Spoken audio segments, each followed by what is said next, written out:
so I'm going to call us to order and invite everyone to join me for the Pledge of Allegiance.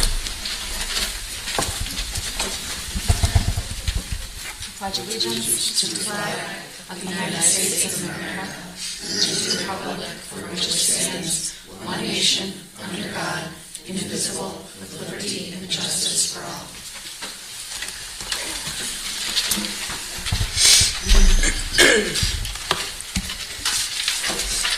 All right. Is there a motion to approve tonight's agenda? I'll make a motion to approve the agenda. Thank you, Meg. Thank you, Sarah. Any further discussion? All in favor? Aye. All right, that is unanimous. Thank you. Approval of consent agenda. On this evening's consent agenda, we just have the approval of the October 17th, 2023 Board of Education regular meeting minutes.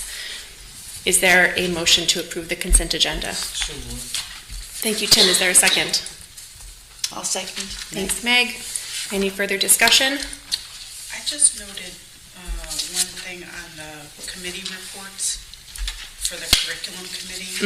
We had actually reviewed Eric's assessment, so I think that piece should have gone under the policy. Good catch. I have that on my notes as well, that the what's listed under the curriculum committee actually belongs under policy, that we'd address the policy first reads in the policy meeting. And Stacey's, you're right, that we discussed the Eric's data presentation. So if we could just clean that up, that would be perfect. Any other discussion? All right. So with those edits, do we need a new motion? Are you willing to amend your motion to accept I amend my motion to change identified by Stacey Bowens. as amended? Perfect. And Meg, you accept the second? I do. I second the amended. All right. All in favor? Aye. Thank you. All right. We'll move on to audience of citizens. Do we have anyone with us in person who wishes to address the board at this time? Do we have anyone online who wishes to address the board at this time? Not yet. Okay, thank you. All right, we have up next the Portland Public Schools Spotlight, and we will be recognizing Gildersleeve as a school of distinction. I'm going to let Charles, did you want to introduce them? I'm happy to introduce Ryan Wallstrom. All right. And I think we've got a presentation that Ryan's going to show us too, if you want to turn around and check this out.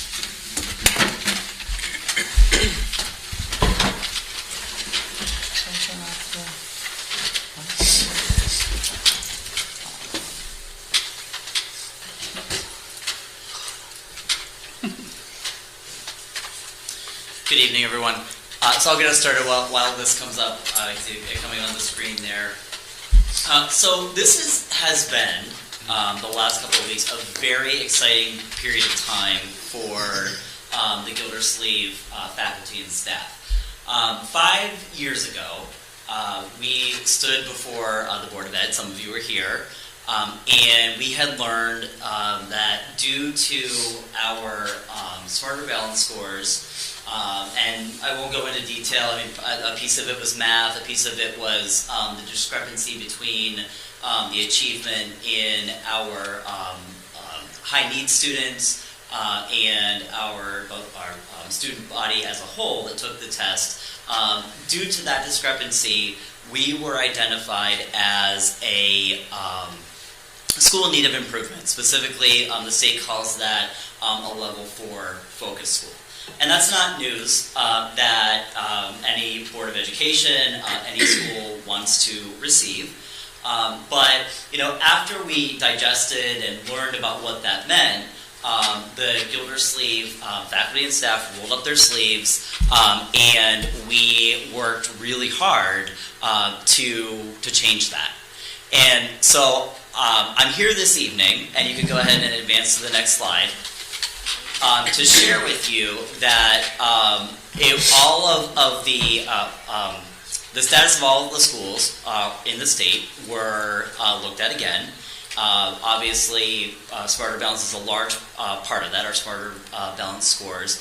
And we were released from being a Category 4 focus school again, that identification came 5 years ago, and you can go ahead and advance it, to a level 2 school, but not just a level 2 school, but also a school of distinction.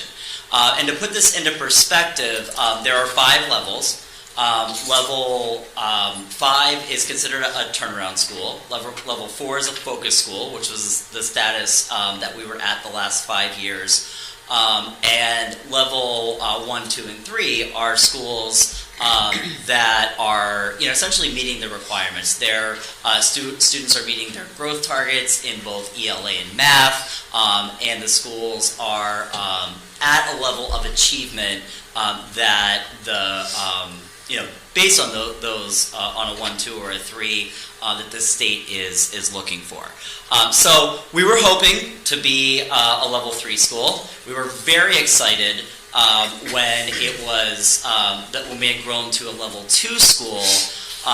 But even more exciting was the school of distinction piece of that.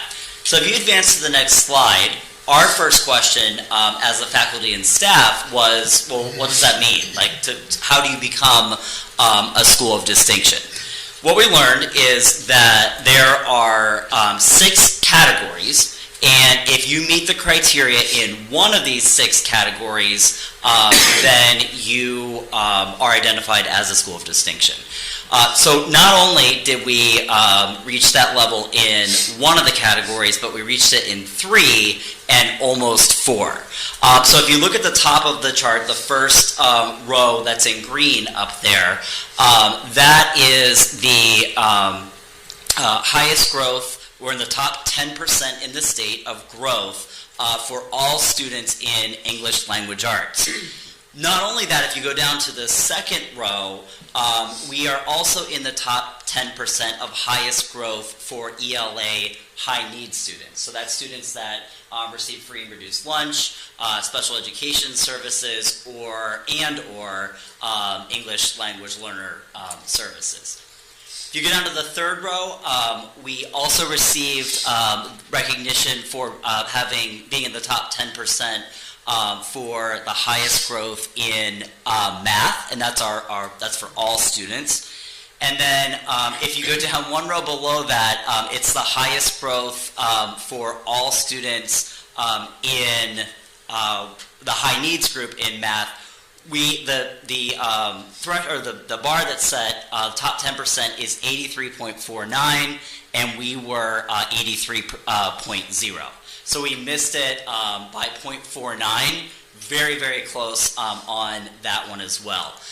Then the last 2 categories are high-performing schools, so they just set a overall accountability index score of 81.47, and we were a 78 there. So again, very close to the top 10%.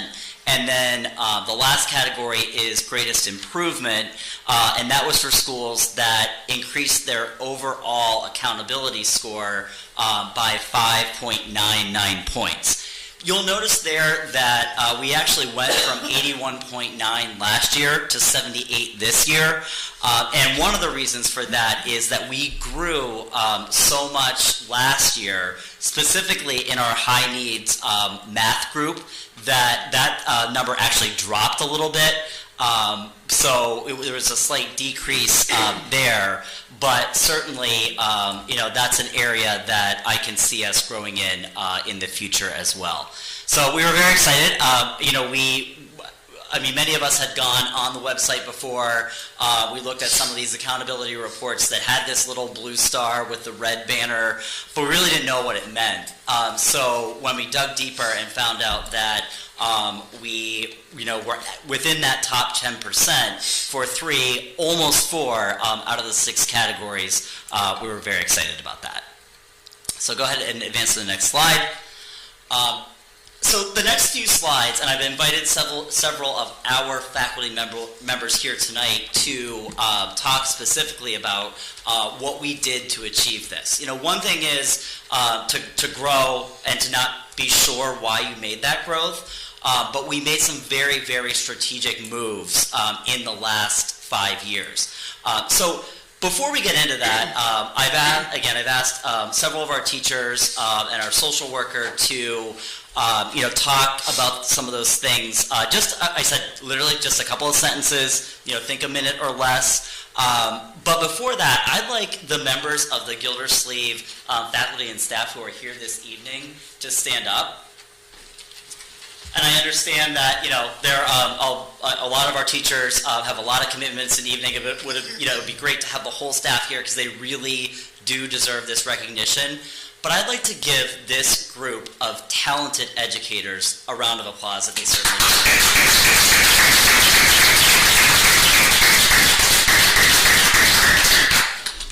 you can go ahead and take a seat. This is the 4th district that I've worked in, either as a teacher or an administrator, and I stand in front of them at nearly every faculty meeting, and I genuinely say to them that they are the most passionate group of educators I've ever worked with, and they're absolutely the most talented. This group of individuals are 110% committed to the growth, both social emotionally and growth in achievement of our Portland students. The work they do, what I watch them do, whether it be in their classrooms or in their offices, right down to our custodians and our paraprofessionals, it truly does take a village to do this work, and they work collaboratively, they work tirelessly, and they're just amazing people. And so that, first and foremost, is why I'm standing here before you and telling you that we received this honor as a school of distinction. Go ahead and go to the next slide. So again, I asked a few of them to come this evening, and I told them I was going to put them on the spot because I'd like to share with you briefly how this happened. So I'm going to start with Liz Paternostro. Liz is one of the 2 secretaries in our main office. And no one sitting here or no one at Gildersleeve School is going to push back on me when I say that Liz truly is in charge of Gildersleeve School. I couldn't do what I do. Our teachers, our paraprofessionals, right down to our custodians, we could not do what we do without Liz. I know sometimes I drive her crazy. Well aware of that, as do many of us, but we are truly fortunate to have her at the helm. So I'm going to have her start by talking about Breakthrough Coach, which is a training and a way of doing business that Liz and I went through a couple of years ago. Thank you. So Breakthrough Coach was a very extensive training that Ryan and I did. It was 2 full days of training in August a couple of years ago, and then we had 7 hour-and-a-half sessions to follow from August through November. It was teaching us how to work differently. So I became his gatekeeper, as if you will, and handle all incoming for him, from people to emails to phone calls, paperwork, all that comes into the office goes through me before it gets to him. We meet every day could be a 5-minute meeting, could be 20-minute meeting. We review the emails, we review anything that has come into the office, and we figure out the game plan to see who will do the task, which typically is me. Which is fine, but that's how this program works. It's, the gatekeeper, he's the manager, I'm the technician, so that's how we do things. Also, I manage and schedule Ryan's time, which could include, again, a 5-minute, a teacher comes into the office looking for Ryan's time for 5 minutes, we put it on the calendar. And then to the formal observations that he has to do with the staff. So anything, making phone calls for parents, we put that on the calendar as well. This way he spends more time in the classrooms, out in the building, which obviously has been a great thing that happened, that he's focusing his time on that. And it also makes him focus on one task at a time in the office when he has office time. So it's a well-oiled machine. We've been doing it for 2 years now, or this is our 2nd school year doing it, and it works great for us. So that's it. I have to tell just a really, really quick story. I think it was last week, a parent called, or actually we had to call the parent first because the student had dog poop on her shoe when she came in. We didn't have an extra pair of shoes. I know Liz is probably going to kill me tomorrow morning for telling this story. But I'm sitting in my office and I'm listening, and this parent is demanding to speak with me. And at one point I hear Liz say, "This is not something that the principal needs to address. This is what we can do." And so, but just, day in and day out, there are so many things that do need to come my way, and Liz makes sure they do. But there are also so many things that Liz can take care of, or Christina, the other secretary in our office, can take care of. And it just, again, frees my time up to do a lot of these other things that are really important related to our students. So second, I'd like Jen Martinez to come up and just talk a little bit about departmentalizing. Hi, I'm Jen Martinez. I teach 4th grade at Gildersleeve. Departmentalization has been a wonderful success for both students and for teachers. Students now have more people in the building who not only know them, but care about them as a person and as a student, and care about their individual personal needs. Instead of just knowing 20 students that I used to have when I was self-contained, I now know about and care about almost 40 students under my care every single day. Next, when a student is having a challenge, I can quickly go to my co-teacher to see if they have more insight to what's going on with that child in that particular day, and then we problem solve together. What are we going to do to solve this? What are you doing in your class? What am I doing in my class? How are we going to fix this? Specifically, departmentalization has given me more planning time to be a masterful math teacher. I no longer have to plan for every single subject every single day. And so because of that, I've gotten to know not only my math standards in 4th grade really well, but I've also gotten to know the 4th grade SBAC blueprint for math extremely well, inside and out. It's given me more time to differentiate for all of my small groups that I see every single child every single day, and I always have a pulse on where they're at and for every single standard. So more time with math has allowed me to give more frequent common formative assessments, so I have a pulse on every student, on every standard that I'm teaching. And departmentalization is an outstanding way to prepare our students when they go off to Brownstone. It's not such a big deal now that I just had a son move from 4th grade to 5th grade as well, and he's like, "Oh, it's really not that big of a deal. It's not just one more teacher than I had last year," which he was excited about. So really it helps students feel more comfortable with having one classroom teacher, more than one classroom teacher every day, and kids get to learn how to keep track of multiple assignments from different teachers every day. Thank you. So Jen, I have to ask you, how many times you knew I was going to ask this, did you have to come to me and plead your case to departmentalize? I think between me and a couple other teachers from a few years ago, a bunch of times, and I think finally after our SBAC test came back really well, for me specifically for math, and ELA specifically for Mary Tamaro, you're like, all right, we're done, we're all in. So. I was very much of the mindset when I taught 5th grade, when I taught 2nd grade, I taught all the subjects. Sort of, in that zone of this is how we do elementary school. And Jen came to me several times over the course of a couple of years, and then finally I listened, and we did it, and it's been fantastic. All right, next I'm going to have Tracy Graff come up and talk about our master's kits. Hi, so mine will kind of piggyback on Jen's a little bit, I think, but I also like to harass Ryan about things, and I thought we needed a schedule revamp. We wanted bigger blocks of time for the kids to be able to have in their literacy block and a math block, so we were able to do that. They have, depending on the grade, between 90 and 100 minutes now for ELA, and then as well for math. This gives the teachers time for their lessons, for small group work.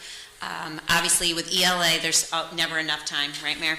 But we're still kind of working on that. The other big change we made kind of goes along with our PLC model that we use, which is our flex time. So every day the kids have a time during the day where it's not social studies or math, or the teachers can use it as they need. And one way we're really pushing for is after they give an assessment, they meet together and they see how the kids did, and they can use that flex time then to do some small group work. One teacher might take kids who really need to, like a full reteach. Another teacher might take kids who just need a little extra practice just to get them where they need to be.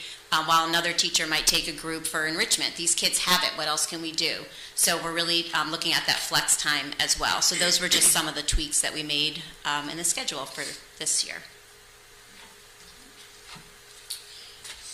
Next, I'd like Colleen Breed to come up and talk a little bit about our mathematics curriculum revisions. So it's kind of interesting to be just a math teacher now, but I think it still involves using reading and writing interconnected. Because what we're asking our students to do is to make sense of the problems that they're solving, trying to persevere through their reasons, why they came to their solutions, and then once they've done that, dig deep in, we want them to support their answers in writing. And at the same time, we hope that they can appreciate the solutions of others, whether they be the same or different than their own. So for math, it's no longer enough to know what your solution is. It's also super important that you be able to explain how you arrived at your answer and why you know it's correct. And this really does take a lot of perseverance and stamina on the student's part, and sometimes on the staff's part, to try and get them to that point. And just to briefly note some of the changes in the ELA curriculum, we've talked a little bit at a previous board meeting about the science of reading and the focus on making sure that we are explicitly teaching students how to decode, how to read the words on the page, in addition to teaching comprehension.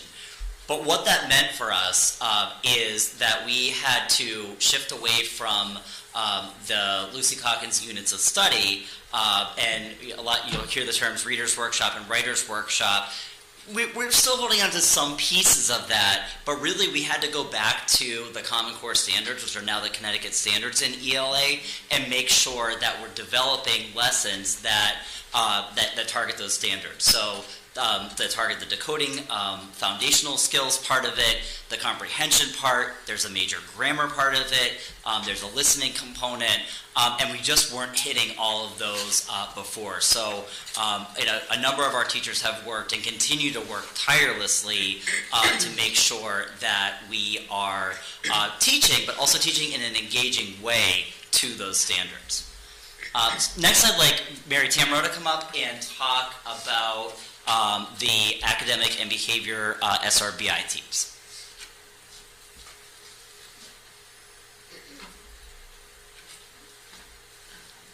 So in addition to teaching fourth grade ELA, I'm also the survey coordinator at Gildersleeve, and I got involved a few years ago. Really right on the cusp of when Gildersleeve had been awarded the grant, because we were a focus school. And we really felt like we wanted to embrace, and I wanted to be a part of that, the survey process. So over the course of the last few years, myself and the interventionist, and honestly, like Ryan said, everybody got on board at Gildersleeve. We really systemized our survey process. And survey stands for Scientific Research-Based Interventions. So those are our kids that need us the most. They're the ones that are struggling and that we really need to make sure we have a handle on. So first and foremost, we developed a framework where all of our information is established. I wanted it kind of like a student data repository. So there's a Google Drive that has all of a student's success plan and their intervention log, like a repository of everything about them, linked together and organized by grade and organized by classroom teacher. So anyone who's servicing that student, whether it be an interventionist or a classroom teacher or a WIN support person, has access to that, and we manage to that. The second part, once we had that framework developed, we really started looking at the data that we were collecting. We aligned our cycles to our reporting, our term reporting, so that we could manage to like our PLC process and look at the needs of the kids that way. And the way we collect our data, in the past we had electronic information that was stored and we were accessing, but we needed to grow that. We needed to really look, like Colleen has said, at the whole child and what they're doing and what their needs are. So part of the survey repository process is collecting benchmark data, collecting progress monitoring data, taking classroom formative assessments and informative assessments and bringing them all together. We still do a lot of that electronically and bring that into that Google process, but we also have like what we call these red and blue folders. We're in the thick of it. We're at the end of cycle 1 today. If you go into the staff room at Gildersleeve School, you're going to see literally, a whole crates of red and blue folders. And that's a lot of data of a lot of work that interventionist classroom teachers have done over the course of just our first cycle to meet the needs of these kids. So we're really trying to do everything that we can to understand what their needs are and manage those, the data. So that's what we're saying. I'm surprised you're still sitting. Today was the first day of meetings, Yeah. right? Yeah, so at the end of each trimester, Mary facilitates these meetings with our reading and math specialists, and they're literally sitting in the conference room all day. Teachers are going in and out and talking about every single one of the students who receives some type of formal intervention. So they're exhausting days. There's a lot that goes into that. I want to touch briefly to the second part of it is our behavior SRBI team. For the last few years, we worked with a consultant named Mari Worthington, who helped each of the schools develop a process for looking closely at student behavior and developing plans to address it. So now if a teacher has a student in his or her classroom that is exhibiting a variety of different types of behaviors, they have a place that they can go to. Sam Starr, our social worker, chairs those meetings, and there are several staff members that are part of that core team, but then they work together to come up with a plan for collecting data and for coming up with intervention plans. And then there's also a process. It doesn't always work the first time. So there's a process for coming back and revising or determining if we need to go to the next step, which might be involving our board certified behavior analyst, our BCBA, or even engaging in the PPT process. So with that, I'd like Morgan Smith to come up. Morgan is one of our special education teachers, and she's going to talk about some of the work we've done with the development of IEPs.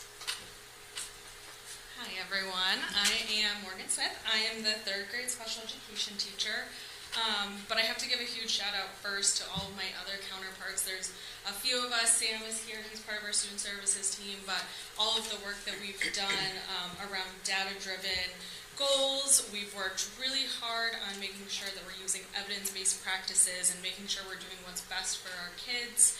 We did a lot of work with Mari around how to collect data, and once you have all this data, what do you do next, and how do you ensure that your kids are growing?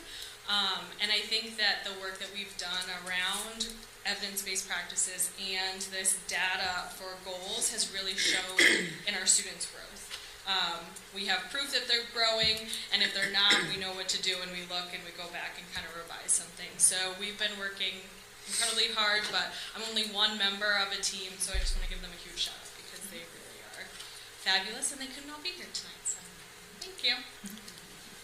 And not that the test scores say it all, but when you look at the achievement of our high-need students, specifically our special education students, and our all students group, all the students who are taking the test at that grade level, we're closing that gap. Those numbers are getting closer and closer and closer each year, which is a testament to the work that both our classroom teachers and our special education teachers are doing. But also, when I look at that, it speaks to collaboration. We're not teaching in silos, separate things, whether if a student is in one classroom or another, we're making sure that we're all driving to the same destination. Next, I would like Sam Starr, our social worker, to come up. He's going to talk about our social emotional learning classes and one of his favorite topics, our new attendance committee. Apparently I missed the memo about 1 minute. So 2 minutes. If anybody has questions, I am going to try to make it brief. If anyone has questions, please call me Gildersleeve about either of the areas because there's so much more I'd like to say about them. But so 6 years ago, Ryan showed his foresight by creating a social emotional learning class we call SEL. And at the time, the state had not even put out their mandates for K-3 SEL standards, and that was, we were a year ahead of them. And it was a class taught in isolation. And since that time, it's now taught by everyone within the classroom, not the same lessons that I teach, but just we're always considering social emotional learning in everything we do. So, I sit and I look over and I see an old friend who's here as a guest, and I think how much Gildersleeve has evolved over time, where we think social emotional learning first, and everything else comes after that. Which leads me to the second part. I know I'm short on time here, so the second part, which is, because social emotional learning is in the class about making and keeping friends. If you look at the attendance committee, part of why kids don't come to school is they don't feel as connected. And you can go right down those bullets, and you can think about each one of those impacts. It's going to impact why students come to school. In social emotional learning, you're talking about the behavior team to address behaviors in the classroom. The survey team, that Mary talked about, if you're addressing students' learning needs. The departmentalizing you spoke about earlier, Jen, about how she knows double the number of students, at this point. And so a student has more options who to go to and feel connected to. So I can get into it later and separately, how we're approaching it, but I will tell you Power School is a major piece of it, so thank you for that. And then we're all, we're going to be addressing and targeting our students who are chronically absent. Thank you. It's really impressive. Any day of the week, any day this year, I can go to Sam and I can say, where are we with and he can name the students we're concerned about right now. And this is that chronic absenteeism line on our report card. But he can name, which students we're concerned about. They're getting closer. The magic number is 18, correct, Sam? So if a student has more than 18 absences in the school year, then they're considered to be chronically absent.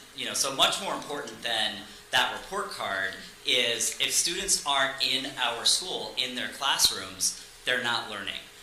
So that committee led by Sam is taking some neat approaches to that. Next is Vision of the Graduate. We've talked a lot about that. And our climate committee has taken that on, and I'd like to invite Jen to come up. Each of our grade levels is taking a component of it each this year, throughout the year, and using our assembly time to sort of springboard focusing on that area. Hi everyone, I'm Jen Witchy, I teach second grade, and Ryan took a little bit of my thunder, although I was really excited to see the fabulous poster here. We focus on the vision of the graduate at each of our character assemblies. We have those every month, and one of the components of our vision of the graduate is agency. And we're looking for our graduates to have the qualities of a growth mindset as part of agency and a clear concept of self-worth. And so for the October monthly assembly, second grade was responsible for contributing something to the assembly that focused on those areas. So I actually took my WIN group, which was a great representation of all of the classes in second grade, and we created a slideshow where we defined what self-love is. We talked about self-care and how important it is and things you can do to take care of yourself. And we also talked about how important it is to have a growth mindset and how we really learn the most from our mistakes. And so we finished our assembly by reciting a pledge, compliments of Snoop Dogg. He has a great affirmations pledge. So we practiced that in the classrooms before the assembly, and then we all came together and said it. But I wanted to share my favorite part of the assembly with you.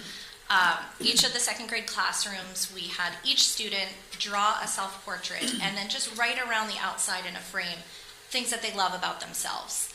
And I think kids just, they're so amazing. But what we did was then each classroom selected a few that we thought represented our classes and kids who either could use a boost of self-confidence to see themselves up there as part of this, or have worked really hard and put those together in a video. So I did, this is my 1 minute starting now. But I do want to share 1 minute with you of this video, just because I think it's just so sweet, and they just turn every day into such a good day. So this is only a portion of this. If you're interested in seeing the full video, I'm happy to share. But go ahead.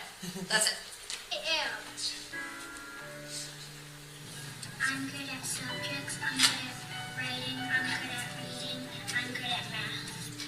I'm good at soccer, I'm good at swimming, I'm good at football, I love Ninja Turtles. I'm good at swimming, I'm a reader, and I'm good at soccer, and I'm a cheerleader. I love myself. I love art. I love my class so much. They are the best. I am loved. I am a friend. I am a creator. I am brave. I am important. I am kind.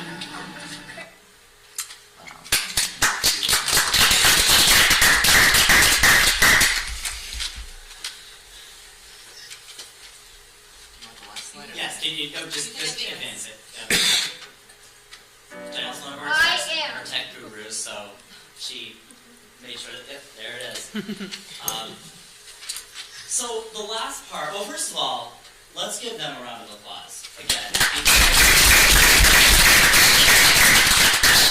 And one of the things that and it's great to stand back and to watch this and to notice this, but one of the things that I've had to learn, I think every leader has to learn, is that we're not always the smartest or the most knowledgeable when it comes to each of these things. Each one of these bullets, each one of these areas is complex. And again, it just speaks to not only the teaching that goes on, but also the leadership and the passion and the skill set that all of our individual faculty members have. So I couldn't do all of this, but with them stepping up as leaders, we pull it together. The last bullet up there, we've talked a lot about this with the board. I won't spend a lot of time on it, but it would be, I'd be remiss if I didn't say that the money that we receive through the school improvement grant is not partially the reason that we've been able to make the advancements that we have. We were able to hire an additional math and reading coach. That's Tracy Graff's position. She's been in that position now for 4 years, and will be for 1 more year. We have that grant runs out at the end of not this school year, but the following school year. We've added an additional special education teacher through that grant, so all 3 grade levels have a special education teacher. That helps with collaboration because that teacher is only collaborating with, only learning that grade level curriculum and collaborating with the teachers on that team. In addition to that, we have, as you know, a RISE special education teacher who just creates phenomenal individualized programs for some of our special education students who have the highest level of needs. We have, a couple of years ago, we consulted with Nancy Boyles to help with our sort of springboard, the direction we were going with our new reading and writing curriculum. We've purchased numerous curriculum materials over the course of the last couple of years. And then this last bullet will springboard the last part of this presentation, which has changed the culture of our school. Last year, as you know, we were, 7 of us were able to go out to Iowa to the Professional Learning Community Conference, and it was phenomenal. But I had no idea how it would change the culture of the school the way it did.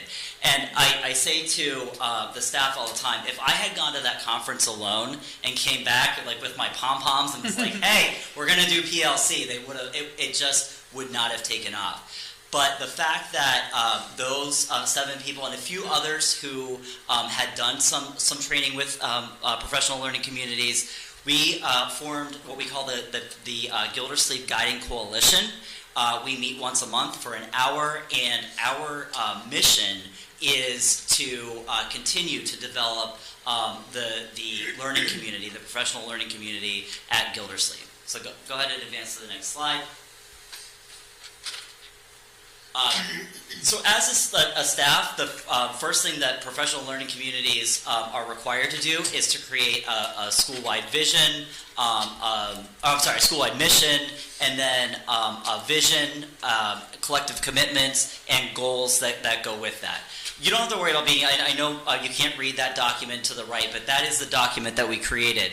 What's most important here is that I can say, without reservation, that we are living our mission statement, which is to create a warm and loving environment where faculty and staff ensure high levels of learning for every student by doing whatever it takes. Mission statements, sometimes are those things that you post on your website or, above, the door when you're walking in the school, but our staff is living this through the collective commitments.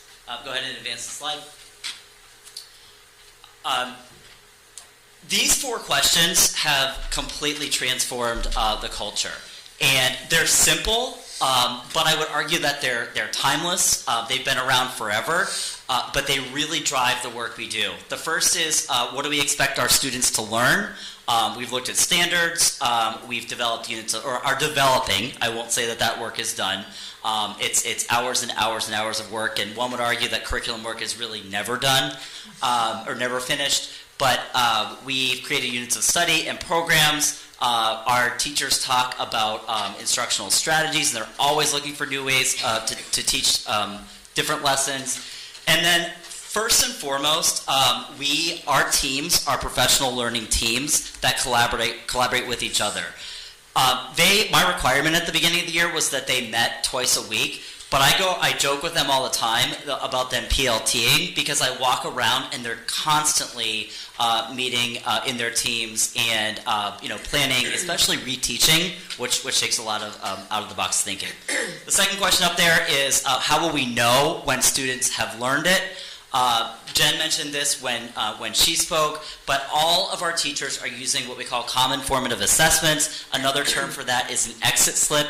They're simple, half, sometimes even smaller sheets of paper that might come after the end of one lesson or 2 or 3 lessons. But I literally watched a teacher the other day administer the CFA in small groups, and as they came in, he made 2 piles. They got it, they didn't get it.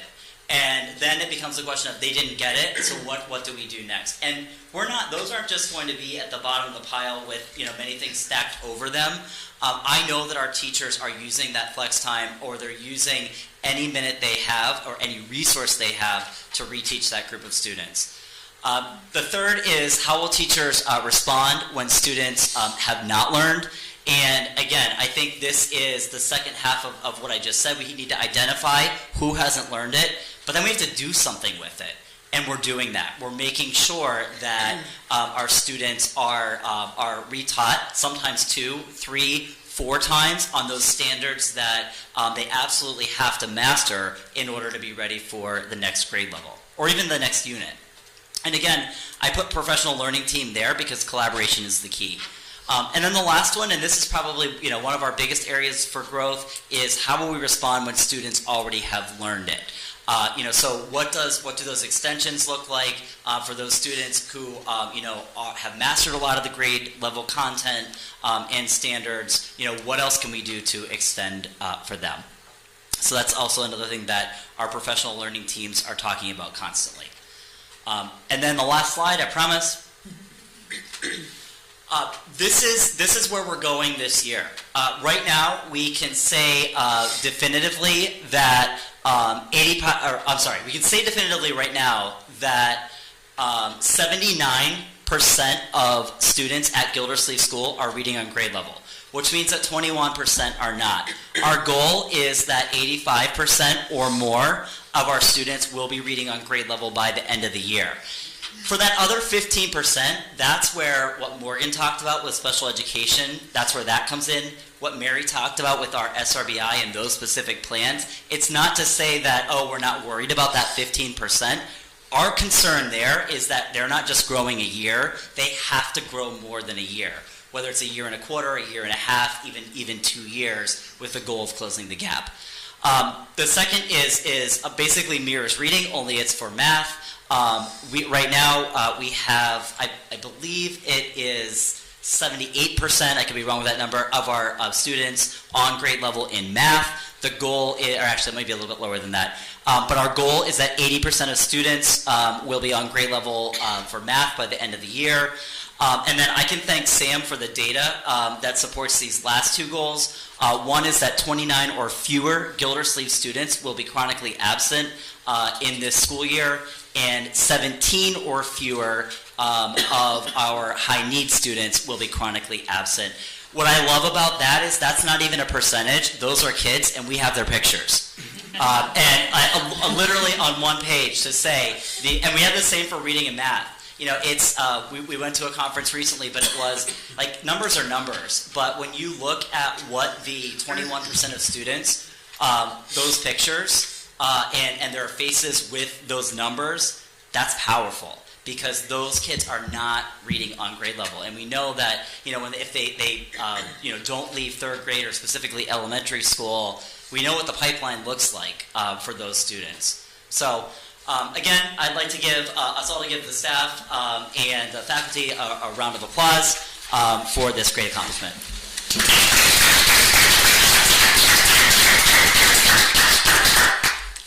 Any questions? We took a long time, but we're excited. Yeah. Are there any questions for Ryan and his staff? Yeah, congratulations. Congratulations. It's so impressive, and I really appreciate the level of detail that you just shared with us about all the hard work that's gone into rethinking what you do. Yeah, seriously. This is wonderful. Maybe invite them to get some Oh, sleep. and also we are well aware that you all have early mornings. Please don't feel like you need to stay. You need to head out. Yep. Good stuff.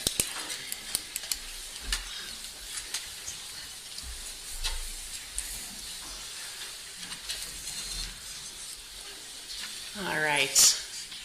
We have our student representative reports up next.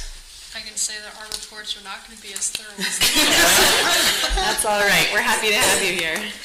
So currently at Portland High School, the fall sports season has come to a close. Girls soccer made it to the first round of states, and boys advanced to the second round. Cross country also competed at states, where girls placed 9th and the boys placed 5th. And additionally, football has not ended their season yet, but they are still doing quite well. Following the release of the National Honor Society acceptance letters, the induction will take place on December 6th for newly accepted candidates. The acceptance letters were sent out at the end of last week, and students were eager to find out their results. The Social Studies Department hosted a very successful Veterans Day program last week. The program was very informative, as the sophomore class had the opportunity to ask the veterans questions. Afterwards, students created thank you cards, which will be distributed to the veterans who volunteered their time. And currently, PHS is hosting its annual food drive, where all donations will be given to the Portland Food Bank. Thursday is Turkey Day, and all students are encouraged to bring in a turkey to earn spirit points for their grade. Fun fact, the school record for the most turkeys collected at one food drive is 41. In the coming weeks, Senate is, as usual, tirelessly working toward having Ball ready, which is the annual semi-formal dance, and that will be the 2nd of December, which is the first Saturday of the month. A new club at the high school has recently taken off with a student-led Model UN with Mr. Kenny as their advisor, and they're currently working on a debate over the South China Sea. Musical rehearsals are starting later this month for lead roles and starting in December for ensemble and other cast members. And hiking club, ski club, sewing club, math league, and engineering club are all meeting regularly. That's all I have. Wonderful, thank you. Thanks to have you guys. Are there any questions for our student reps? No? All right, thank you both so much. Communications and updates. Dr. Britton. All righty. A few updates for you. Today was a good day. I attended a Science of Reading masterclass with our team. We were in Bristol, and it was great. It comes on the heels of what I thought was a very exciting moment on Election Day while schools were closed and everybody was voting. We had our professional development day. So that morning, Eric and, oh my gosh, is it Heinemann Press? I've forgotten the name of the vendor. But the individuals who are helping guide our pilot in a new program called Into Reading, which is what we're going to take a look at, worked with our K through 3 faculty and have now prepared us to launch the pilot of that reading program come January. So it's going to be 2 months, January and February. We're going to launch that program and then get feedback from our teachers K3 if that's the program we want to switch to. And again, as a reminder to everyone, the law changed last year and said that we had to adopt one of these 7 new literacy programs. This is the one we selected. We kind of winnowed it down to this one that we want to pilot. I think it's excellent. It's definitely aligned to the science of reading.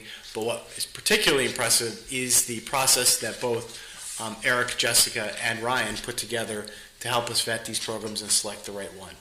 So all of that is underway. I will keep you posted, and you can expect that it will be definitely centerpiece of Eric's presentation to you next month as we're on the cusp of heading in that direction.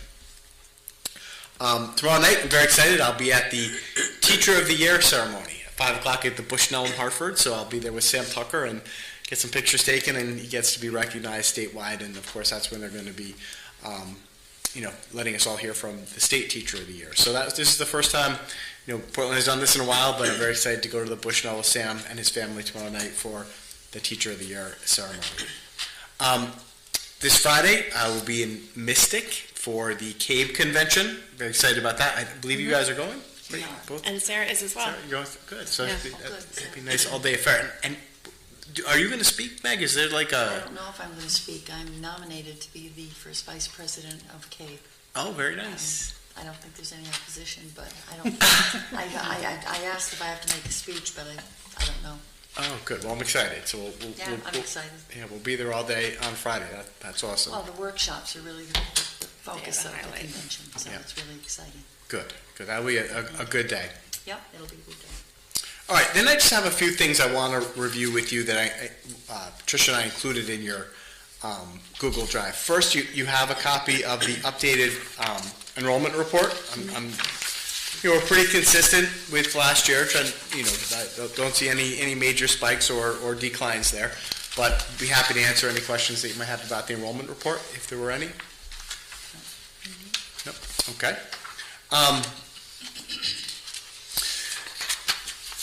Tricia included in there is a new board member conference, a leadership conference that's available, but it's not only for new board members, it's for any board members who have been on the board for less than 2 years. So we included that information in your Google Drive. If you're interested in that, let Tricia know and we'd be happy to sign you up for it. But again, it is for any board members who have been on the board for less than 2 years. I think that would be a good opportunity if you're interested. Just give me an email or Tricia an email, and we'll make sure we sign you up for that. I also included in there for you an email I exchanged I thought you might be interested in with a gentleman named Ajit. And Ajit is the data specialist at the state. You'll see he emailed me originally with a congratulations for Gildersleeve becoming a school of distinction. I mean, it really is pretty remarkable and impressive that Gildersleeve jumped from focus right up to school of distinction.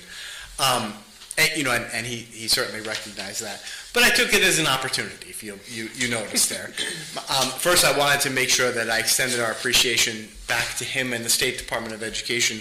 Those funds that we received as part of the school improvement grant, $350,000 in year 1, $350,000 in year 2, $150,000 this year, and $150,000 next year. In addition to the technical support that was provided by a gentleman named Greg Dresko, so I gave them a shout out, and it certainly extended our appreciation for those funds. But I also took it as an opportunity to remind us all that the School of Distinction, I think it's wonderful that schools are recognized, but hey, I have feelings still about that sort of one-time high-stakes nature of the assessment that is used to call that data together, that data derives from.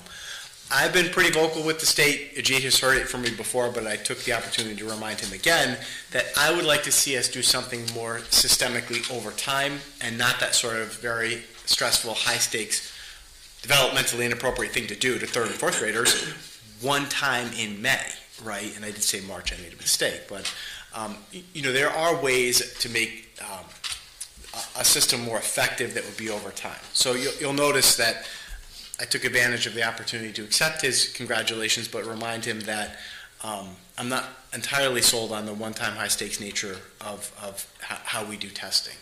And there are plenty of ways that we could do it cheaper and more efficiently over time. So I thought I'd include that letter. I CC'd you, and of course I CC'd Ryan on it because that this is a big feather in Gildersleeve's cap. I'm very proud of them, and hey, so there's there. If you had any questions, I'd be happy to answer those for you.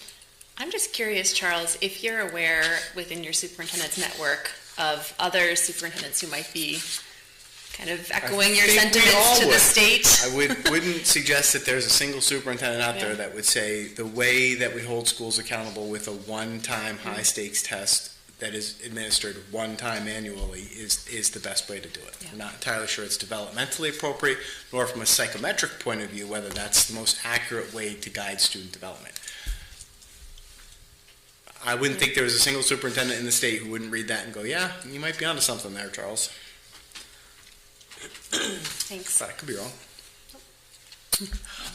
Okay, a couple other things I did include in there for you. I got just yesterday a copy of the Connecticut State Board of Education 5-year plan. I gave it a read. It's pretty good. I think it definitely aligns with lots of what we're doing, but feel free to take a look at it. This is the direction the powers that be are heading. I think that we can, if you read that, it makes sense. Of course, all of those things require money and funding, and I'm not entirely sure that funds are there to achieve those strategic priorities, but if they were, funding did follow those priorities, I think it would be a wonderful thing. So I thought you'd be interested in taking a look at that. Last two things that I think will be of interest to you that I included in there. At our last board meeting, I asked you to take a look at policy 1312, which is the policy that guides public complaints or concerns about instructional materials. We hadn't had to use that policy for a while, but we did have several parents who raised some objections to some texts that were being used at Valley View. So I followed that policy pretty closely. The policy calls for the superintendent to design a process through which those concerns are vetted. I did that, and I stayed within the 15 days that it needed to be done. Those letters that I included there for you are to the parents who brought forward the concerns. And it articulates both the process I used and the decisions that came out of that process. I have shared those letters with all of the parents. As a reminder, the parents would have the ability to appeal my decision, and if they were to do that, the policy contemplates a special board meeting for that to happen. I don't think the parents are going to do that. I think that they've read the letters, they've considered the findings, and I haven't heard from anybody that they would like that to happen, but I figured I would share that with you because that is me actualizing one of your policies, and I would certainly be open to taking feedback from you if either from the policy side or the process I designed, if you had any concerns about that or had any suggestions for how I might do things differently or better in the future.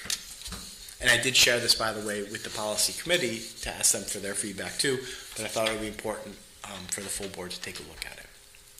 I don't have to entertain that now, but feel free to give them a read, send me an email or thoughts or reflections, or otherwise, if I don't hear from you, I'll assume it's a pat on the back and things went well. I would just say that it's exactly what I hoped for when we started the conversation about controversial issues or challenges to anything that is in the curriculum. Mm-hmm. And I think you were spot on with the standards that you set.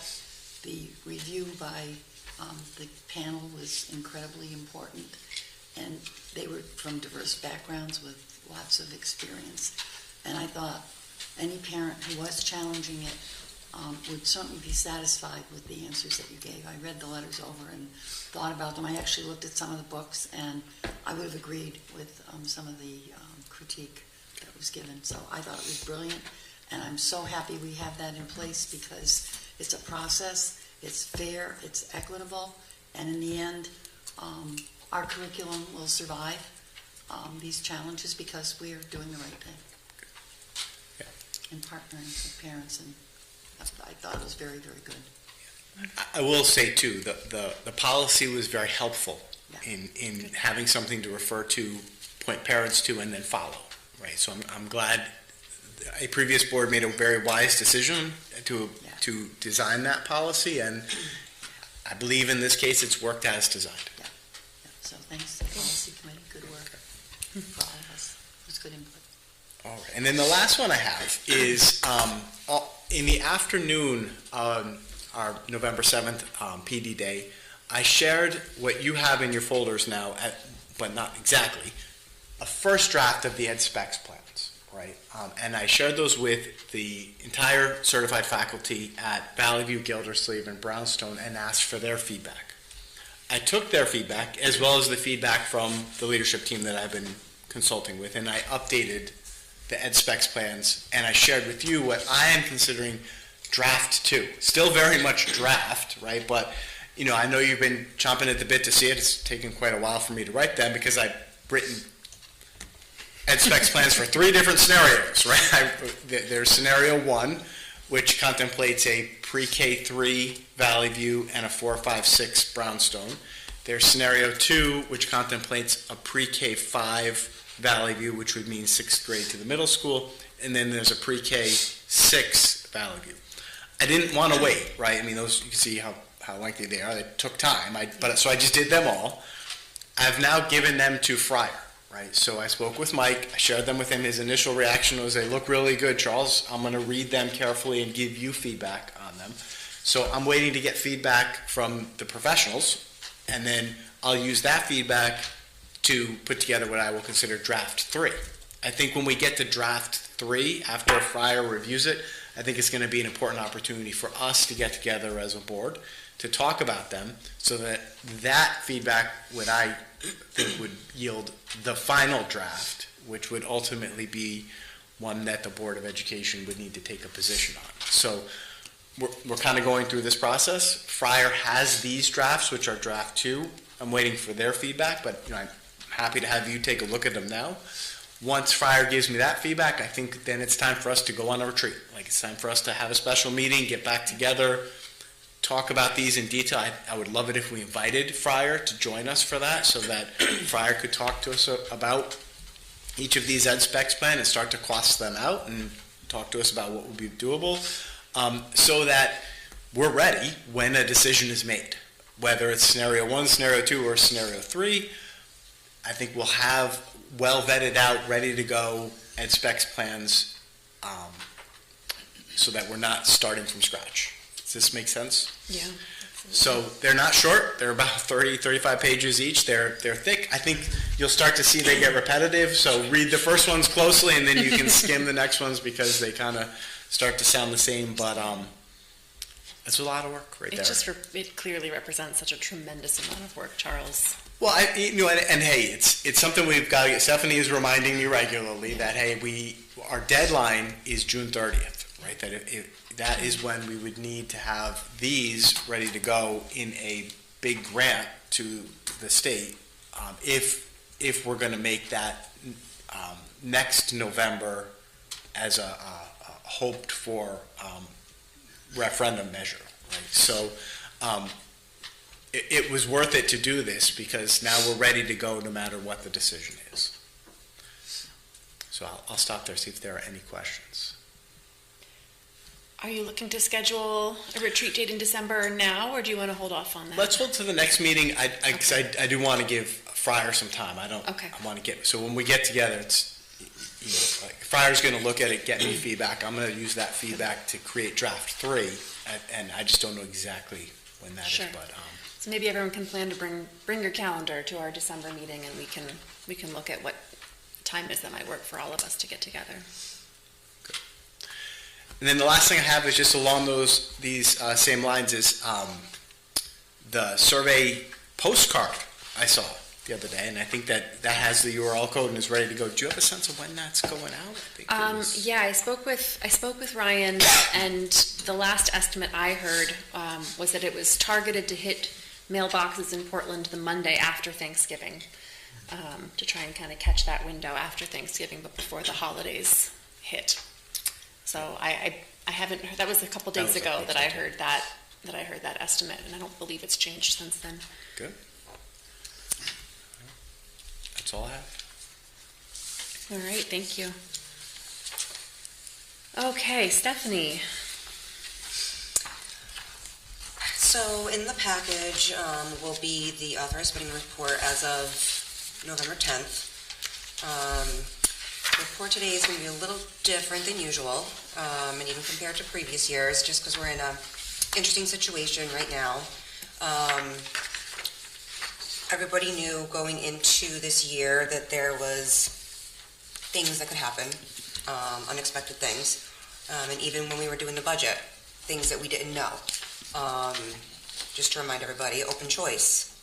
We hoped for 70 students to help with the budget. We only got 64. That $60,000 is a huge hole for us, because remember we added a 6th section of kindergarten in hopes we would get 70 students from open choice, and also bringing down the cliff from the previous year of the ESSER funds to help try and decrease that. The second is speech and language. We had hired somebody and we did not anticipate the person leaving so soon, so then that has now made us have to go out and go back to purchase services with a company. Dawn vetted different companies to find the best fit for us. So again, if we find another speech teacher, we can go in the other direction. Outplacements. We do the budget 18 months prior. As of right now, there's 6 unbudgeted outplacements that we did not have last year. So all of those, when you add everything up in total, it may not look it on here because you don't see all the encumbrances. So anything from 11011 basically through 29,000, I have a separate sheet that I do a calculation on, and that's all the salaries and the insurance. With the paraprofessionals, with the certified salaries, the additional people that had to be hired, change in insurance, or people that take insurance versus who doesn't take insurance. It all adds up in the end. It's hard to say it, because it's only November, and I don't want to worry people because things could change. But as of right now, I'm looking at probably around $325,000 to $350,000 deficit. But it's only November, and that's based off of spending every last bit of repairs and maintenance on a perfect temp. That's only getting 73% back in excess cost. They won't file excess cost until December 1st, so I probably won't even know till maybe mid-January, February, what that will be. So I just did a quick calculation on my spreadsheet. So right now with 73%, we'll get back around $650,000 in excess cost. If we go up to the 88%, which is the new tier, we would get $810,000. So that's a huge difference, and would help close the deficit. We can hire a speech teacher. We can have a good winter, and Bob's been really good with keeping up with all the preventative maintenances on everything. I don't even want to say it, knock on wood. It's been, how many months? July, August, September, October, 5 months. We've only gone through about less than $10,000 on perfect temp, which is really good for us. Again, we haven't started the heating season. You'll see on here, gasoline, unleaded, and diesel. I got to talk to the town. Only 1 month has been there, so that's the buses, but gas is okay right now, I think. So I don't think that would be too much of a hit for us. It's just going to be, you'll see, if you look at, I think I say it every time, 56001, 56003, and then up in the classified salaries, 110 and 2, which you guys can't see. So I have a document that I do my projections, and I have it broken down by object, and then I also have it by department. And so right now, the special ed department is about 1.2 million over budget. But you have to take into account excess cost. So that 1.2 million, if we got 73%, is only 550,000. If we get 88%, it's only 390,000. I'm just talking special ed line. I almost gave Charles a heart attack because he thought that's what I meant, the whole everything, which is not. So I said the bedside manner. I'm mostly concerned with those, and I have them highlighted on my sheet, that they're double what we budgeted. Not up 10%, 20%, but up 100%. So Six outplacements. that's concerning many levels. So not only are we going to get a percentage back, which you don't have in here, which I would think we should find a way to get that in here so that we don't have heart attacks in seeing that, which I did. And second of all, that's probably going to continue with us next year as we go into the next budget cycle, which is very concerning. The problem, Dave, remember, and Stephanie reminds us about this at budget time, is that we can't budget for potential future students who may need to be outplaced. We are only permitted to budget for the current students who are outplaced. So this. Oh, yeah, I know. But I'm just saying that if we have 6 more students, we're going to have to budget for 6 more next year. Absolutely. We did anticipate. Yeah.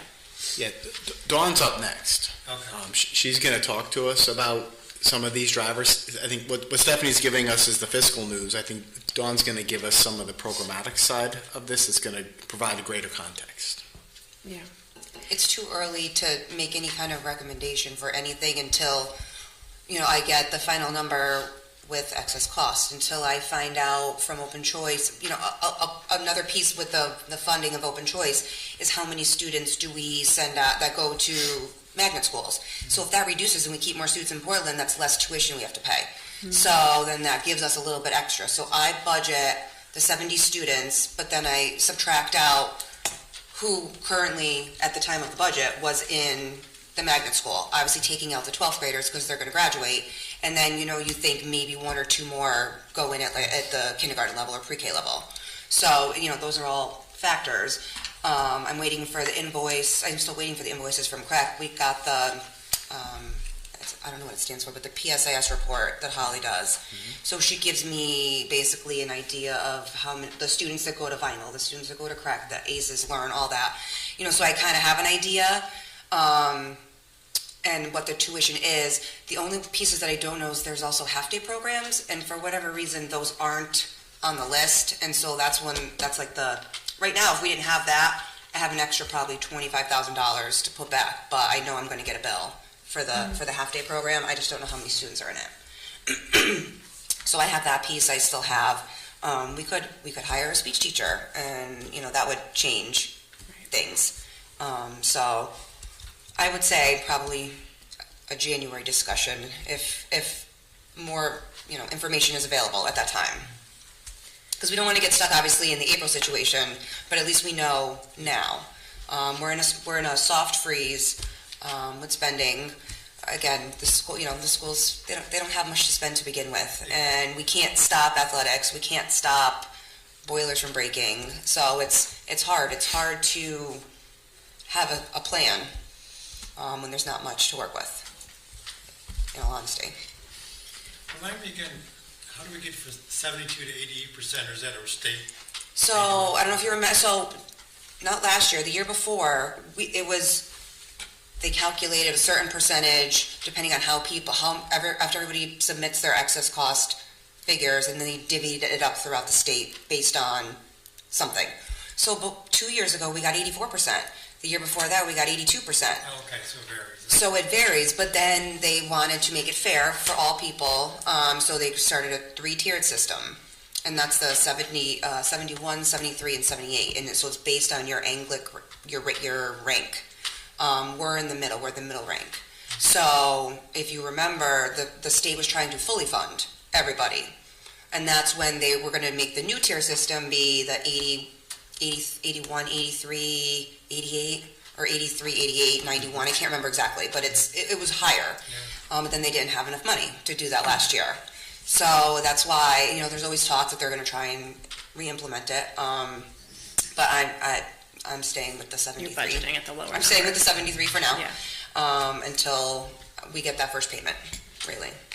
Stephanie, will you tell me really quickly, because I didn't jot it down fast enough, your estimated projection with the 73% reimbursement, what's that figure? It's about $650,000. 650, thank you. And you'd said 810 at 88%? 810 at 88, Yeah, so Okay. I can even clarify that more for you. The $350,000 hole that Stephanie has us in Yeah. is at the 72% reimbursement. Right.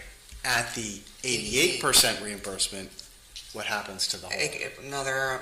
It'll be reduced by 150, 750, 140, give or take. I can't, I'm too tired to add without a calculator right now. But cuts it in about half. Yeah. And that's if we stay as is. As long if there's any more outplacements, that will change. Right. If there's anybody that comes back, that changes. Okay. Does anybody have any questions? Additional questions? No? I look at these numbers every single day, and Yeah, I try to make it go one way or the other, and I try my hardest. Yeah. We know you do, and we'd absolutely appreciate it. Yeah. Yep, no, this is, it's good, like you mentioned, it's good to have a sense of this in November rather than in April, and I manage accordingly. And maybe I can try and make another column to the document. I have my own, but I don't want to share my little piece of my little piece of information. But there's got to be some way that I can enterprise. You can't encumber. Anything like the Reminds salary, about the anything excess that's cost. you can't see encumbrances, we can't encumber salaries and medical. Right. So I have to do a whole other document, and then I break it down So by you do that department. for yourself? I do it for myself. That's how I can get to the bottom line. Yeah. We just enterprise. You can't. It doesn't encumber those line items. But then I also get a bigger. I get an idea. I can break it down by department. So I see special ed is over by this much. The technology department. Our office. So I break it down that way too. Facilities. So. And I think that what we're going to need to do is once we get a clearer picture after that December 1 payment, we're going to need to talk about a mitigation strategy, and what that looks like and what that means. So I don't think we're ready to do that now. It's still only the middle of November, but I definitely want to do that before we're too far into the next calendar year, for sure. Yep. Sounds like a good plan. Something like that. All right, thank you so much, Stephanie. If there are no other questions at the moment, nope, then we'll move on to our Director of Student Services, and Dawn should be with us by Zoom, correct?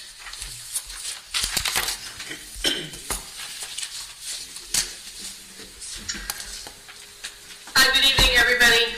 Good evening, Dawn. I'm sorry I couldn't join you in person today, but I was a little under the weather and worked from home and took care of myself for the day. So, and then now I'm realizing I'm not in shape for Zoom anymore. I'm looking at the wall behind me going, that's a real mess back there. So we're not going to look at the wall behind me, please. Fair enough. So following up on, I'm going to touch upon some of the things that Stephanie brought to your attention around the finances. But before I get to that, I just really want to reach out and congratulate and thank the Gildersleeve team.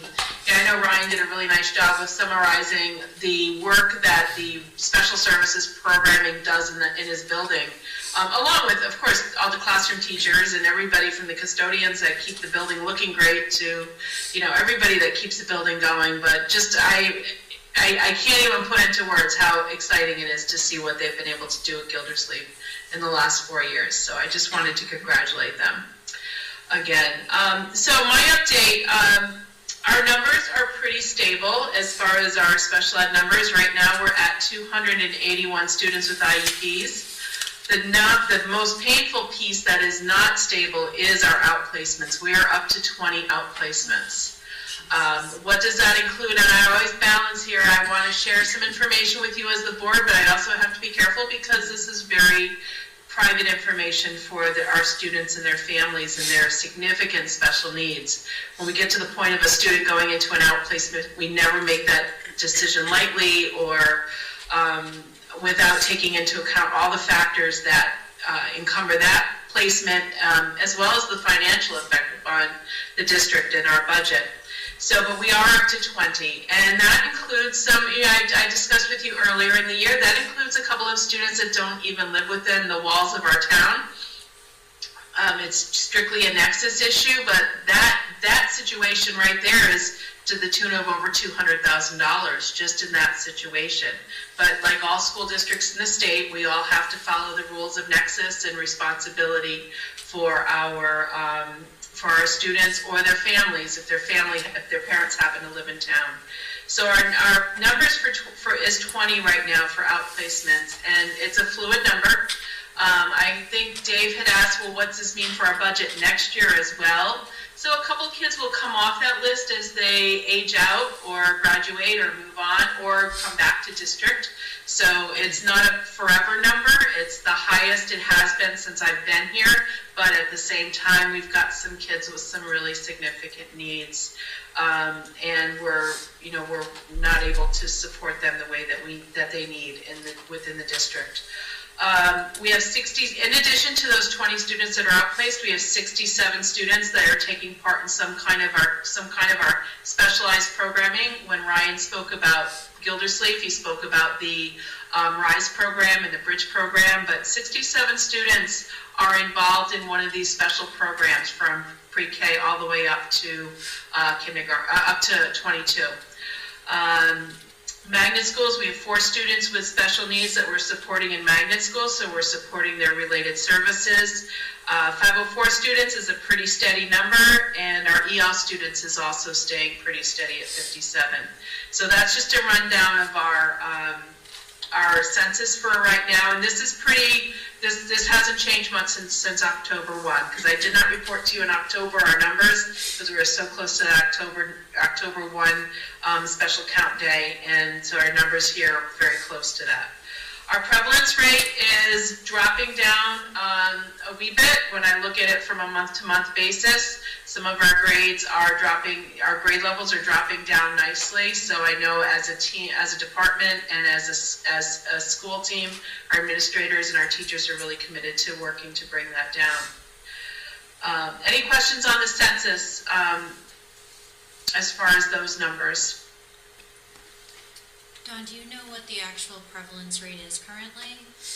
Currently, it's at 23% for the whole district. Okay. The last time you were here, was it around 16%, or am I misremembering? No, we were at 19%, and that was the official count. What I'm giving you right now is just the raw numbers. There's 1,217 kids, and we have 261 IEPs. Okay, thank you. So that's raw. And I also, it's inflated because of the preschool. Remember, our preschool does not have a class cohort. It's just a few typical peers that come in with the rest of our preschool numbers. Is it 281 IEPs or 260? I thought you said 281. Yeah, 281. Did I say no, 281. You said 260. I think it was just a mistake. I'm sorry, Tim. Oh, yeah, okay. We're going to count that to the cold in my head. Yeah, 281 is our number for my count for November. Dawn, can I ask a quick question about the 67 students who are enrolled in our in-district specialized programming?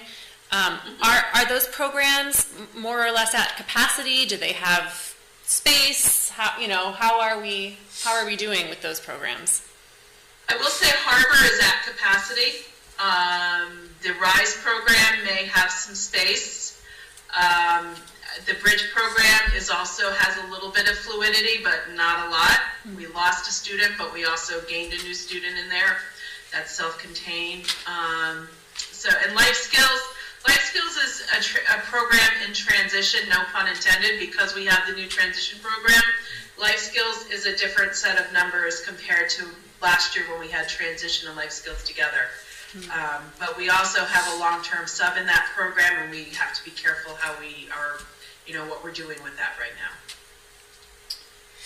I have a quick question. On the 20 that are outplaced, are they residential? Are they day students? Are we No, with the exception of one student, everybody is day students. Day students. So transportation is another factor? Transportation is a huge factor. It's a great question, Meg. It's a huge factor for us. And it's such a big factor that even one spot where I have 3 students going to the same program, you would think we'd be able to save on transportation, but those 3 students have such a dysregulation issue that I have to put them on separate vans.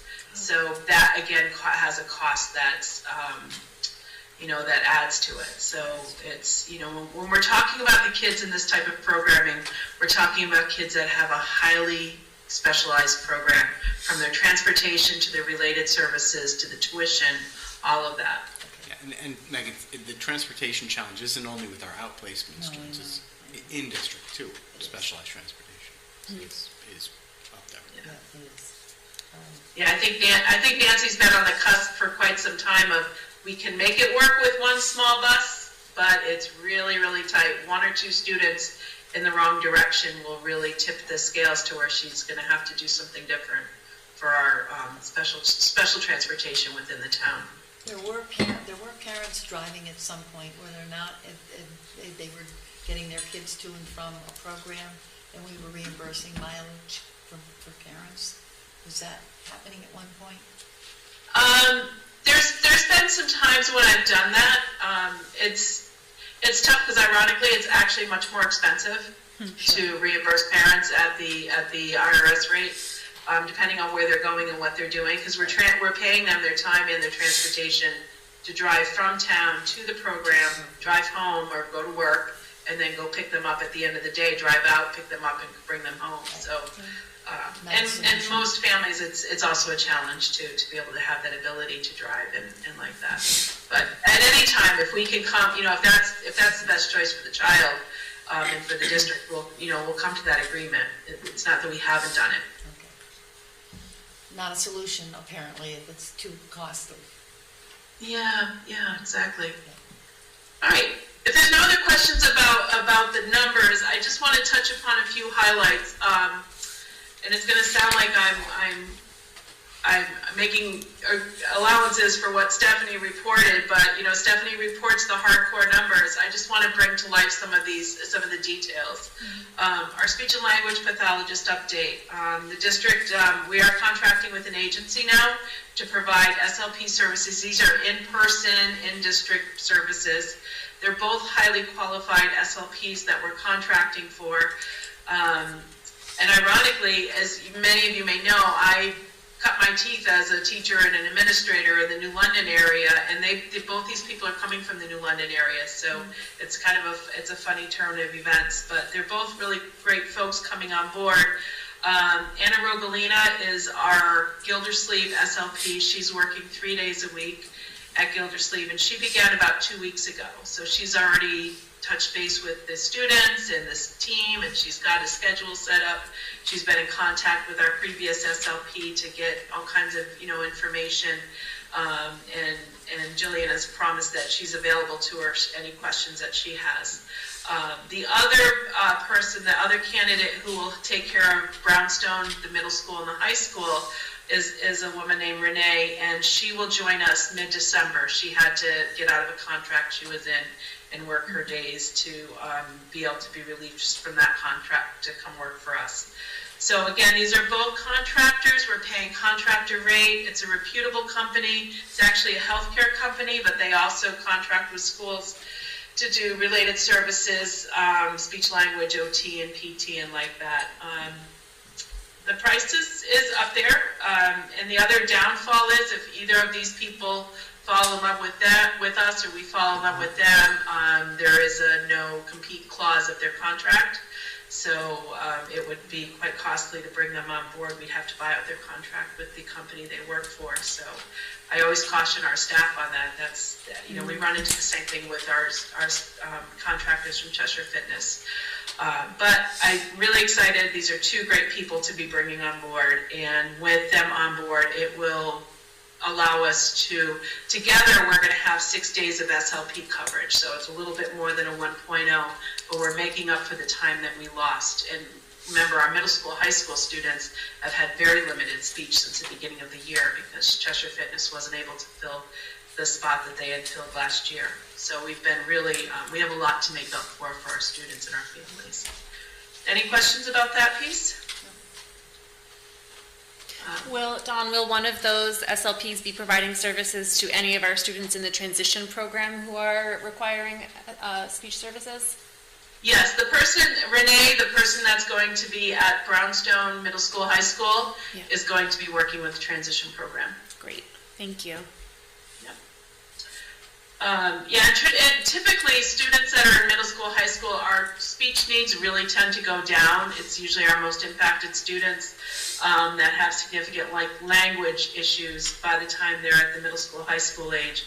But that's why that role is a combination of Brownstone students and then time at both middle school and high school to support that smaller pool of students, but still definitely quite needing of speech services. I do currently have a Cheshire Fitness person that's at the middle school, high school 1 day a week. She's primarily working with the life skills program, but all she can give us is 1 day a week. And I'm not sure, I'm hoping that she'll stay on with us, but she's trying this rollout. So, but that's, and of course, because we're paying contractor rates and the effect upon the budget is enough to make Stephanie and I go, gosh, what are we going to do here? But at the same time, we have live people coming in and doing speech and language supports with our students. Our positions are still posted, and I'm optimistic that for next year, if not sooner, that we'll be able to attract a good candidate and have permanent people in place. The next update I have is around life skills, the transition, our long-term substitute there. As you remember, the teacher left abruptly at in October, but we're able to attract a veteran life skills teacher out of retirement to come work with us for a while. The best part of all of this, besides the fact that she's an excellent teacher, is the fact that she's willing to stay with us until we find the right candidate. So we're not in that position of we have to take the first viable candidate that comes along. We've got some room to look for the right candidate to continue to grow this program. But the kids love her. She's fit right in. She's doing a beautiful job with the kids. I was able to sit in on 2 PPTs with her today, and everybody's at ease with her, and the parents are doing a nice job. So I just wanted to give you guys an update that we're, right now we're in a good place until we can attract a permanent candidate to run the program. And Linda's being a retired teacher, she's got limitations on how long she can actually do this job. So we'll take her for as much as we can. In addition, we're also continuing to look for a permanent long-term substitute for our middle school position. We had talked earlier, we have a middle school special ed teacher that is dealing with some health issues and is out on long-term leave right now.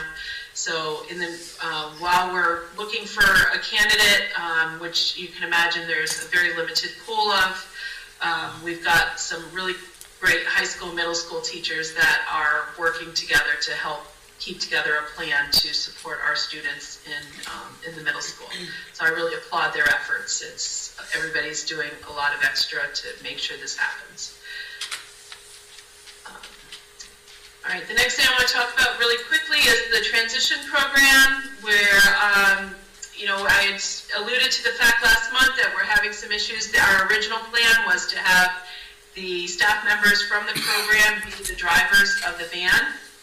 And that way, because remember, transition programming, the kids are coming and going all the time. They're in the community. That's why we purchased a van versus contracting to have a van, a bus come and drive our kids here and there. So we've been able to, we have a driver that we share with the senior center, and he's become a great part of the team. The kids love him, the staff love him, he's doing a great job.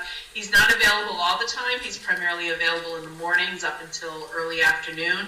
So he's been doing some of that transportation. And we have another person who's on staff that is interested in taking up the other part of the day, and he's in the process of getting himself qualified. So we're excited that that piece is moving forward. The next piece that we'll have to do, the next part of the saga for the transition program, is starting to look at where we're going to be placed next year. Remember, this is a temporary position, temporary placement, and we're looking to get the students into the community and look at what that's going to look like for next year. Any questions on the Portland Pathways Transition Program? I guess I just had a quick question about, so I'm glad to hear that there's a staff member who's nearly qualified to do some of the driving. Do we have paras who have gotten qualified yet? Is that part of the plan still, or has that changed? This person he works as a para and a support person in another building. Okay. But as far as the paras in the program, and including the teacher, for a variety of reasons, we're not able to get them qualified.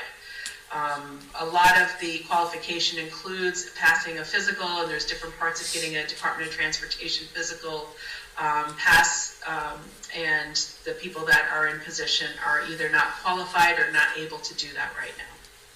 So that's why we're looking at a different plan for the transportation piece. Okay.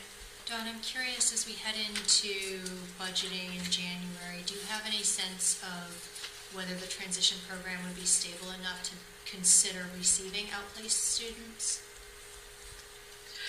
Yes, definitely. I think we're at 6 students right now. The 7th student did decide to take her diploma a week ago. So the 6 students that are there are definitely very stable. The one obstacle is going to be the placement, because in order to be recognized by the state as a standalone program, we do have to be in the community as a true transition program, versus being, right now, we're considered being in a middle school, so they're calling us. Even though we know Brownstone's an intermediate school, we do have to get into the community. But yes, that's part of it, is being able to be an attraction to students from other towns. Okay, thanks. That's good to know. And then the last thing I wanted to talk about tonight is just our paraprofessionals. I know that was something that we were talking about with, that Stephanie was talking about, having an impact upon our spending and our budget. So I just wanted to give you a little bit of information about our paraprofessionals. We have 57 paras employed by the district, and they cover our students from the ages of 3 to the ages of 22. They follow their assignments based upon IEP needs, and they work under the direction of the building administrators, myself, classroom teachers, and case managers. Their salaries are paid for through, I'm sorry, did somebody say something? Nope. No. Okay, there's some weird sound coming through. Their salary, their pay comes from a variety of sources. It comes from the LEA budget, grant funding, things like excess cost, and or IDEA grants, are things like that. And also other towns that send students to the district. For example, Hartford through Open Choice. We have a couple of children that come to us through a DCF placement, so Waterbury actually picks up some of their costs. So when we have a student that comes to us from another town, we work with that district to set up the funding source for a para when needed. Managing their assignments is always challenging because the students' needs change. We might have a student that has a para that comes there that's paid for through a Hartford line because the student is a Hartford student that comes to Portland. So, but if that student leaves or no longer requires a para, we would move that para around and maybe apply a different funding source. So it's 25 different moving pieces at all times. So I'm really grateful for the work of Stephanie for keeping us honest and helping us look at, watching where the funding lines go. Olivia in my office helping to, make sure that we're charging where appropriate to the appropriate district or monitoring our grants. And then the administrative team, we sit down when we talk about para assignments. It's like a chess game with way more pieces than we can keep track of sometimes. But it's constantly changing. We start these conversations in April for the following year, and then we continually revise as the year goes on. So it does, the student movement and the student needs and parent needs don't just start at the beginning of the school year. They might change as the school year goes on, and a student may need a change in their health and safety, and they need a para with them to keep them safe or help them with their activities of daily living. Those types of things change. So I just wanted to put that out there. It's a constantly moving board, and we're just really careful to watch it and to make sure that we're not overextending. But it's never static. It's never linear either. There's always multiple things moving. So I just really appreciate the people that work with me on that. So that's all I have for a report tonight. Dawn, thank you. Are there any additional questions for Dawn about any of that? No? All right. Well, we hope you feel better. Thank you. Thank you. I appreciate it. Thank you very much. Thank you. I'll be here if you have any other questions come up.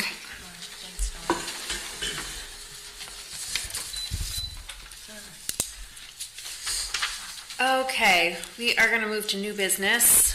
And the first item under new business is the 2024 Board of Education meeting dates calendar.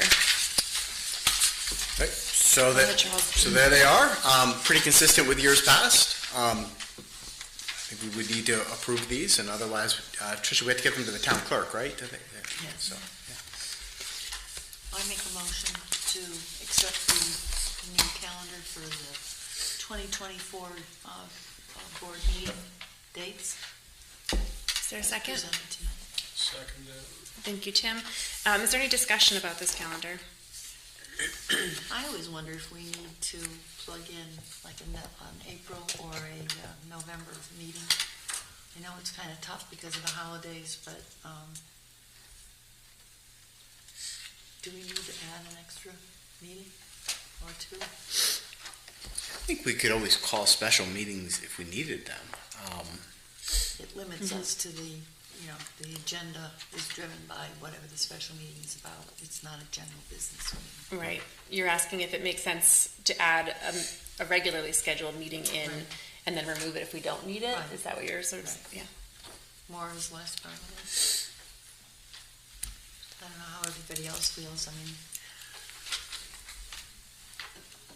Is the school vacation, is that the last part of April? No, it's the second week in April. Just a second.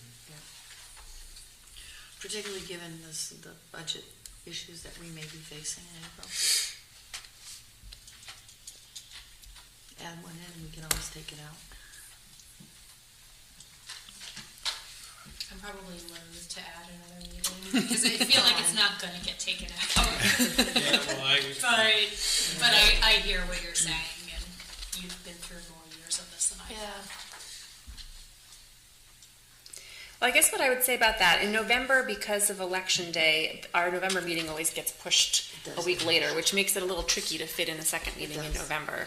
I kind of like the last couple of years, I think this is true, that when we've had one meeting scheduled in December, we've pretty frequently scheduled a board retreat later in December, and so I think that kind of leaves room for that to be regular practice, that we do a December retreat as well as a summer retreat. That seems to be the schedule we've fallen on. I think you're right that if we were to try and add in another meeting, it would make sense to me to add it in April. But just a suggestion. I don't know how do others feel about that. I haven't seen a need for additional meetings, and again, if something pops up, we can always do the special meeting, so I don't know. Just a suggestion. I don't love it or hate it, but I just thought if it's on the books, if it's on the books, we can always cancel it. Any other thoughts? I mean, I'm fine with the schedule the way it's set. The way it is. Here, I don't.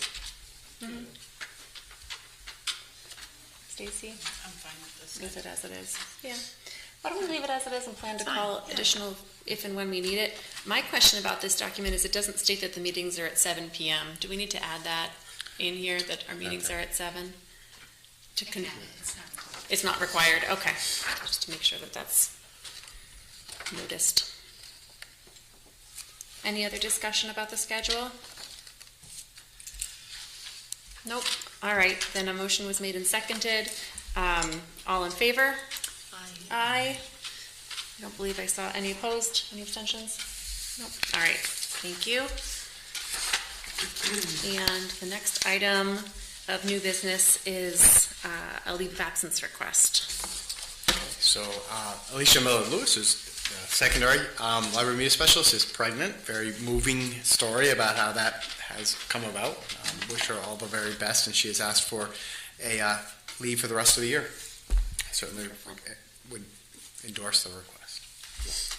Yep. Is there a motion? I'll make a motion to accept the letter from Alicia Millard-Lewis to have a leave of absence for maternity for the duration of 2024, beginning, I think, January. I think she's got a date of January 24th. January 30th. January 30th. Yeah, January 30th. Thanks, Meg. Is there a second? I'll second. Thank you, Stacy. Any further discussion? I just have one question. In the second to last paragraph, she notes if rehired. Was that specific to one of these roles? That's as the library media specialist, yeah. Okay. Yeah. The curriculum specialist. Curriculum specialist, yeah. Yeah. Not curriculum specialist, thank you. Yes. The stipended positions are Right. But not- posted and rehired annually. No. I would just say, I know the letter says that you knew that she was pregnant, but this was the first I heard of it, and it's such exciting news for her. So just congratulations to Alicia. That's wonderful. You haven't seen her in a while, have you? Apparently not. Giving her several hugs. Aw, that's really exciting. Very exciting, yeah. Any other discussion? No. Hearing none, all in favor? Aye. Aye. Thank you. Okay, that was unanimous, thank you. All right, we will move to old business. We have 3 policies on the agenda for a second reading, so we will take them one at a time. Policy 7230.2, indoor air quality. Sure, I can just remind everybody, this is one of the required changes we had to make based on some legislation that was passed last year, and it talks mostly about the timeliness and extent of inspections that we have to do for our buildings. So, policy committee met. This reflects the CABE language that came in the last update, and will bring us into compliance with that new legislation. Is there a motion regarding this policy? I'll move to the full board to approve indoor air quality policy 7230.2. Thanks, Tim. Is there a second? I'll second. Thank you, Sarah. Any further discussion? Nope. All in favor? Aye. All right. Thank you. The next policy is 5145.53, transgender and gender nonconforming youth. Right. This policy, if you'll remember, we missed it once. Like, there was an update that had come before, and we must have missed that one somehow. It was right before COVID. It Right was before like COVID. February 2020 when we started talking about it. We'll give ourselves some grace on that one then. But we did review a more recent CABE update, and we found that we needed to update this policy, as you see, which is currently on the books, was adopted in 2018, but there were a couple of things, I'm not entirely sure which one we missed, but I think it had something to do with bringing us into compliance with the Family Education Rights to Privacy Act. And then the most recent one just had some additional definitions. So this policy is cleanup to add the additional definitions that are in red, and then to replace the part on, to update the language on bullying, and then to update the language about official records to bring us into compliance with the Family Education Rights to Privacy Act. So those were the changes. We talked a little bit about them last board meeting, and policy committee did meet to review these, and I have the red line language that aligns with that CABE recommendation. Thanks, Charles. Is there a motion regarding this policy? I'll make a motion to accept policy 5145.53, transgender and gender nonconforming youth. Thanks, Meg. Is there a second? I'll second. Thank you, Sarah. Is there discussion regarding this policy? I assume we have our attorney go over all this, even though it's a CABE? CABE has attorneys that No, review our this. attorneys. I didn't ask Rebecca to review this. We took a look at the CABE update, and that the redlined version is pretty much from CABE. Just curious about the restroom and locker accessibility. Are we able to provide that kind of? That's current policy. Yeah, I'm just saying. I'm just curious. Are we able to provide that? If we weren't, we wouldn't be following the policy. Okay. Yes, we are. Yeah. I just don't. I don't know the building, so I don't know. And I'm not talking about for the transgender. I'm saying also for the students that feel uncomfortable. They have access to facilities that are single use or segregated. I'm not following you entirely. If I'm a student and I feel uncomfortable in a situation, a locker room or a bathroom, do I have a facility I can use that is single use or segregated shower rooms? Yes. So we would have students, if students want to use a single use bathroom, there are those available in the nurse's office. That's pretty much the only one I can think of. This hasn't been an issue that has cropped up in any way. Okay. So I'm just going by something in the news, last year or earlier this year of an incident in another state. Don't know what that. We haven't had any incidents with issues in Portland at all, and then we have a couple students here. I'm sure that they can tell you that if they needed to use the restroom and wanted to have complete privacy, they could go to the nurse's office and use them there. I know a lot of corporate buildings like ours, we have male, female, and then we have the gender neutral available Right alongside that throughout the whole building. Right. I don't think we have that. So someone would have to go to the nurse's office. Correct. Which would be a significant inconvenience. Potentially, yeah. I'm not. Again, Probably I don't something know. we should think about in the new buildings when we build them. Good point. You could put that in the ed specs plan. Yes, we could. Good point. That's a really good point, actually. Okay, thanks. Yeah, thanks, Dave. Any other discussion? Nope. All right. The motion was made and seconded. All in favor? Aye. Any opposed? Any abstentions? All right. Thank you. And we will move on to policy 6159, individualized education program, special education program. Right, okay, and this one again is a reflection of changes to state law that we're going to actually be talking very shortly at the next board meeting about changes on the other end, right? But this one increases the obligation for the district to provide services for a student if they turn 22 in their final year, they stay until the end of that year, right? Whereas now it was, hey, if I turned 22 on October 1, that would be They would have to leave. the end of the services that the district would provide. Now, if it happens during the school year, they stay till the end of that school year, and that's reflected in state law and the changes here. And next meeting, the policy committee has already taken up a discussion about changes to the kindergarten start age. I expect we'll be having lots of conversations about that too, but there's changes now on both ends. This reflects the changes at our transition program end of our services. Again, reflected in CABE policy, matches state legislation, and that is what the red line change reflects here. Excellent. Is there a motion regarding this policy? I'll make a motion for policy 6159, individualized education program, special education special education program. Thanks, Meg. Is there a second? I'll second that. Thank you, Tim. Any further discussion? Hearing none. All in favor? Aye. Aye. Any abstentions? Any opposed? All right. Thank you. It's good to check those off our list.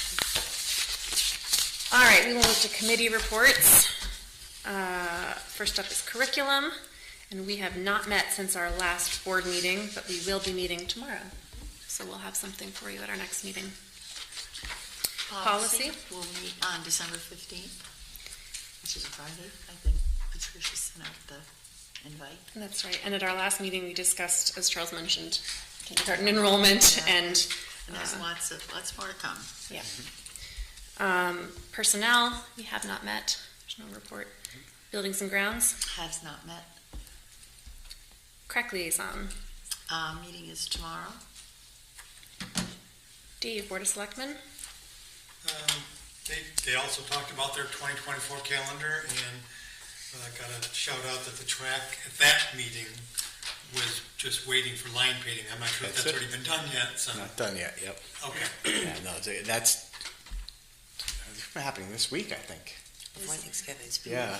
I was up there today, I didn't see the lines on it, but I know that it's supposed to be being, I think, maybe tomorrow. So. We need a couple of rain-free Yeah, days. that's Hope right. for a dry Yeah. stretch. Yep. Beautiful, yeah. That was exciting. All right, thank you. Committee on Solidarity. I think they met yesterday, in fact, if I have it in my calendar correctly. I wasn't able to attend. Equity and Inclusion Coalition. We're meeting every few months, so we just had one last month, so. Okay. So The new year. And we have to add another committee to this. This is the Wellness Committee, which met back in October.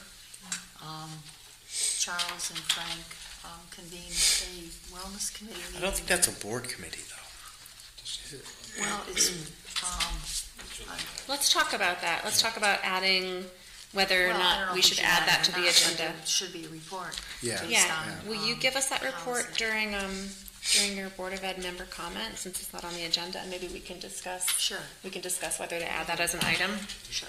Yeah, that'd be great. Thank you. All right, audience of citizens. Do we have anyone in person or online who wishes to address the board at this time? Okay.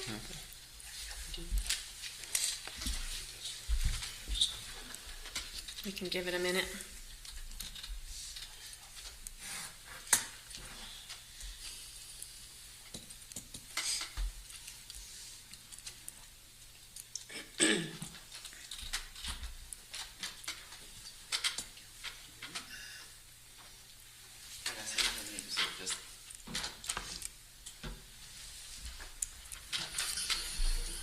Hi, everybody. Hello? If you could state your name and address for the record, that would be great. My name is Erin Benson, and I live on Grove Street, number 49. Thank you. And if you want to add to it, I am the Valley View PTO president currently. I have 2 students in Valley View as well, so. Wonderful. So my husband and I were actually wondering, we had a couple questions on the transgender policy, and what that means specifically for the Valley View students. Does that mean going forward that, how do I want to word this? That is being forced onto our kids, or is that just because that's how the world is turning now? That's my question. So, Erin, our policy, our board bylaws on our policy doesn't allow us to do a back and forth response with comments. We do welcome comments and feedback from the public during this time, but if you have specific questions about a policy or about really anything regarding our schools, I would encourage you to reach out first to the Valley View principal with your question, and then if you need additional support or answers, you could contact Dr. Britton, our superintendent, or you could address the board by email, but we can't do a back and forth with questions during this time. I'm so sorry. No, that's perfectly fine. I completely understand. It's just, that was a question. I mean, this is my first meeting listening in, so I didn't know how that worked. But, I mean, absolutely, I have no issue reaching out to Ms. Rowan or Dr. Britton as well. And I also had another thing I wanted to mention of I feel like the first grade book list was just kind of brushed upon. It wasn't gone into detail. There have been many parents that have brought up concerns. So is there any way for me or any other parent to sit with someone who can further explain who exactly gets to choose those books and the discussions afterwards? Erin, again, I would encourage you to reach out to Jessica Bruin with that concern, and if you don't feel satisfied with the answers you get there, to then reach out to Dr. Britton. Okay, so if other parents have done that and they don't feel satisfied with his response, what is our next step? Why don't you give me a call tomorrow and we can talk about that? Absolutely. I will figure out a time to do that. Okay. Thank you, Erin. Did you have anything else you wanted to share with the board? I'm all set for tonight. Okay. Thank you so much. Thank you. Thank you for letting me speak, though.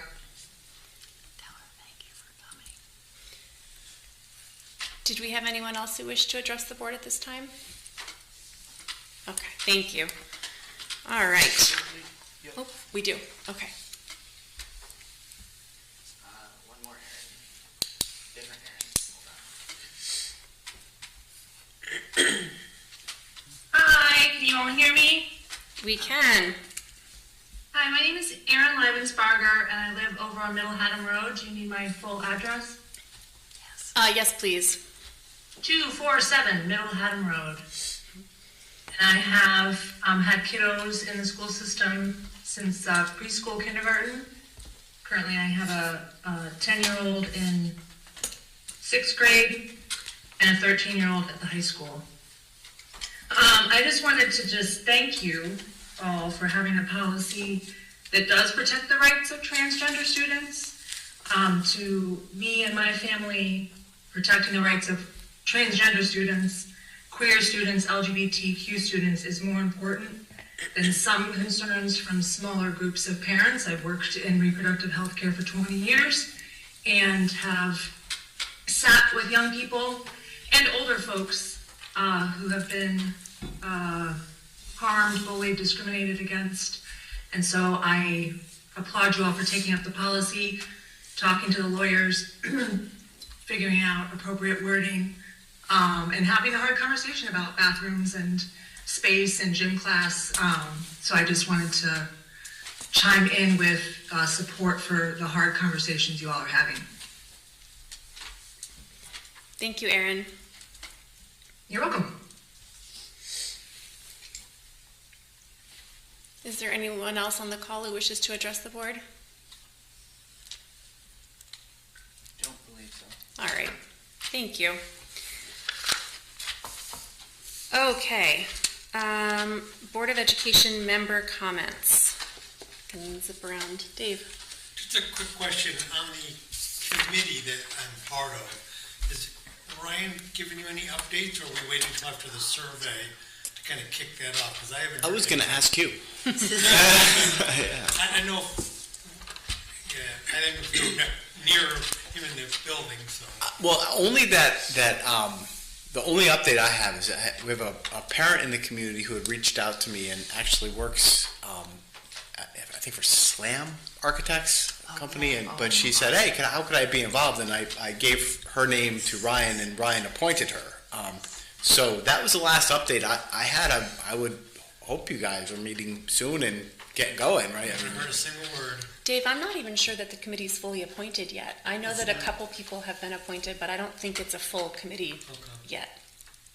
It just seems like it's taking forever on something this important. So maybe we can light a fire under Ryan. Why don't you reach out to him? I'll send him an email. Yeah, let him know you're ready to get to work. Yeah. Yeah, I think that's great. Yeah, Stacy. I thought the spotlight for Gildersleeve was great. I think the concern I have is that as that grant money goes away, then what, so it's more just a comment and something that, obviously, I appreciate your thoughts on it as well, Charles, about, kind of like that testing piece, but then all of the great work, and the positions and everything else that was, having to do with that grant. It's are we in that fifth year? Is it this year is the last year? Yeah, so it was... next year. Funding next year will be their final year of funding. Then again, let's not forget, part of what the stressor Stephanie shared with us tonight is, don't forget, we were expecting $350,000 this year. That's what was in the budget. And then in August, I got a call, and they said, you only have $150,000. And we filled that gap with some of that ESSER money that otherwise would have been available to help us with the special services. So while I'm hopeful for the 150, I'm also, after that experience this summer, guarded, right? So, when we build the budget, we're counting on 150,000, but I can't get anybody to sign in blood saying that that's there. And again, that was another disappointment. That said, I do have to say that the $350,000 we received in year one, the $350,000 we received in year two, and the $150,000 we received this year, I think you notice I wrote in there, money doesn't buy success, but it certainly didn't hurt. We got incredible training, people, and resources from that, and I agree with you. I'd like to see us get to 350 every year. I think, yes, that would be wonderful. But I share that concern. I mean, I do appreciate the commitment of the teams that had gone through the training, because so many times you go through training, you come back and you do an in-service or whatever it is, and then it's kind of lost. And I don't feel that it's one part of the tremendous amount of work that the team has done. They have perpetuated that excitement and that, what they gained, so. 100%, yeah. Well, two things. The Veterans Day program at the high school was inspiring. The panel discussion that the sophomore class held was a fascinating discussion of different ages, different wars, and the insight that the kids got. Hopefully, they can make decisions about their future careers around what they heard. And actually, war scares the heck out of me, and I hope we always have peacetime armies. And that's all I'll say on that topic. The Wellness Committee met. It is a school committee, but the board has a policy about school climate and wellness and all of that. It was mostly the PE teachers, I believe, that came together. I didn't get the minutes. I asked Frank for them, and we weren't sure where they ended up. He was going to look into it and gave me somebody else's name. But the exciting part was that everybody got excited about the PD Day for teachers in March, which is a special time to have them kind of, and this has happened in the past, to have some game time, after a PD morning. They will join, have lunch, and then go off and do a variety of activities that build the team building going forward. I wish they could do it more often than once a year, but the plans really sounded like they came together. There was a lot of excitement around activities that could be offered, and so I think that's the good news part of it. I was concerned that we didn't talk about the actual school wellness committees that have to be formed, but I think that'll come as people explore this new policy, see exactly what's in it, and we go from there. So, whether it's added on as a report or just an update by a board member would be okay. Okay. All right. Thank you. Sarah? Yeah, since this is the first board meeting post-election, I just wanted to say I'm honored to continue serving with each of you on this board. And I'm looking forward to the Cape Convention on Friday. That'll be my first time getting to go there. I loved the presentation from folks from Gildersleeve, so thank you for that. And what was particularly touching, especially as a parent of children at Gildersleeve, is the video of seeing, we're tracking the academics, but we're also looking at these students as individuals and ensuring that each person has something that they're identifying as a skill or an asset that they have, that they bring to this world, which is so important. And then just a thank you to Erin Benson and Erin Leibensberger for coming and commenting, because it can feel intimidating, but it's very important to have parent and public citizen voices in the conversations that we have. So thank you. Thanks, Sarah. Tim? I would say, Stacy brought up a point I was going to make about, it's that bridge now, how we're going to maintain the achievement that's been done at Gildersleeve into the future without that additional grant money. And I'm sure they're planning and they're thinking about that. And then I'm, troubled with the budget. And I know Stephanie's working as hard as she can to keep us on the straight and narrow within the rails. But and I have good hope things will turn out well for us this year. But I know it does make it even harder for us. I think, Dave, you had said that going into next year's budget cycle, and it's already going to be a tremendously heavy lift to get into the next budget year with where we are in the spending we've done with one time. And I just know it'll take a lot of work, all of us as a board working with Charles to make that happen. Yep, absolutely. I don't think I have anything to add at the moment, except that I echo all the comments and appreciation for our spotlight tonight. I just I'm so thrilled for our Gildersleeve staff. I know, this is clearly represents a tremendous amount of hard work and investment in our students, and as a parent of a Gildersleeve student, I am so grateful for that, and as a board member, I am so grateful for that. So yeah, I think that's all I really need to say. We do not have an executive session on the schedule for this evening, so if there's a motion to adjourn. I'll make the motion to adjourn at 9:11. Thanks, Meg. Is there a second? Second. Thank you, Tim. All in favor? Aye. All right. I hope everyone has a good evening. Yeah, happy Thanksgiving. Oh, yeah. Happy Thanksgiving. Yeah.